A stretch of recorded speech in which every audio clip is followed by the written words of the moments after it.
What's up, YouTube? It's your boy Next Gen Nero, back with another gaming review, man. Today we got to talk about Mortal Kombat 1. More importantly and more specific, the Mortal Kombat 1 first expansion, first story expansion pass, Chaos Reigns. And guys, I definitely have some thoughts about it. So let's get into it, guys. So this cost about $50 if you just want to get, the new story and the new characters, which is, new Cyrax and Sector right now, day one, and then Ghostface, Terminator, and then Conan. Them guys will be coming later on.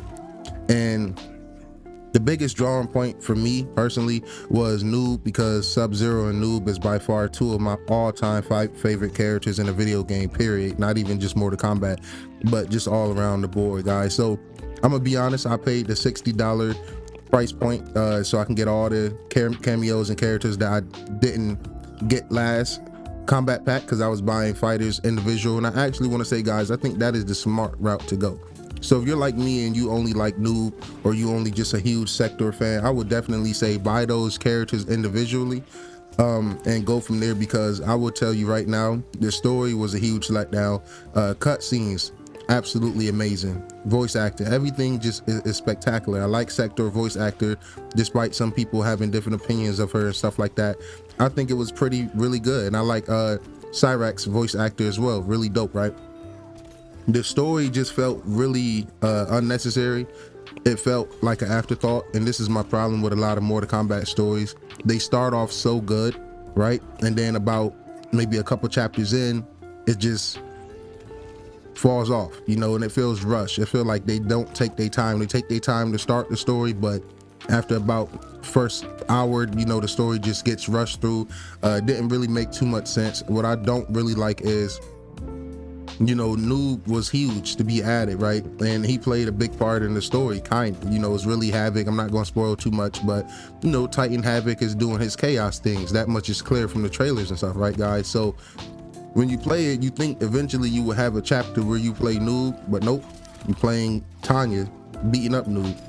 So that kind of triggered me. It didn't really make much sense. And then when I thought the story was starting to get going and starting to make sense, guess what I seen? The end credits. I absolutely love Mortal Kombat 1. One of my favorite Mortal Kombats of all time, right next to 9 and some of the older, more classic ones from my youth. But this game is absolutely good. I think it's worth it if you plan to partake and enjoy all the content that's there. Meaning, you're gonna really go heavy into playing Cyrax, Sector, and Noob, whether that's invasions, whether that's the gateway towers, or whatever you do. If you really main this game, then yes, it was worth it. I personally feel like it was worth it just alone from playing with Noob and playing with Sector, mastering them, already mastered Noob, and figuring everything out with getting the rest of the cameos. So for me personally, it was worth it. But if you're somebody who's just buying this specifically for the story aspect, I would definitely say wait for a sale.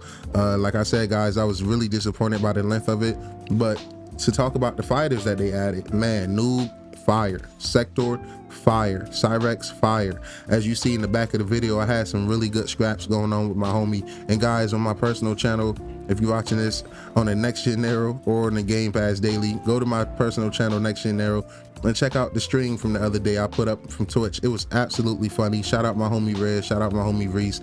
But guys, I'm really enjoying Mortal Kombat 1. Invasions this season has had me hooked. I'm probably gonna definitely go try to beat the final boss of Invasions. The cosmetics is really dope. I got some more complaints though, guys. The cosmetics is dope, right? But I feel like you should also add seasonal cosmetics for the cameos as well. You should be able to go buy themed outfits for the cameos you use as well, and not just the characters, right? They also added brutalities into the seasonal store that's permanently there, so you can always go back and no matter what season it is, Sub-Zero brutality or fatality that they added would always be there. So I think that's very dope. I think it's a lot of content in this game. But guys, the story was definitely not it. It felt very underwhelming. It felt very rushed. It felt very unnecessary. But the rest of the combat pack has been fire. They are 3 for 3 on new characters so far. I want to play them all. I want to learn them all. I want to master them all. The improvements, the gateway towers, I've been hearing good things. I personally have not jumped into that yet, guys, but I have been playing a lot of Invasions. I'm almost done with almost everything to do this season in Invasions. I'm not really a fighting type of guy. right? But I do occasionally fight, and I grew up playing fighters, getting my ass whooped by my uncles and older cousins and stuff like that. So it's very fun to me to just get out there, fight and play, and they really nailed it with each of the characters. I'm really excited for Ghostface, just to troll my homies when we fight, try to find whatever cheesy moves he got, and just to piss people off.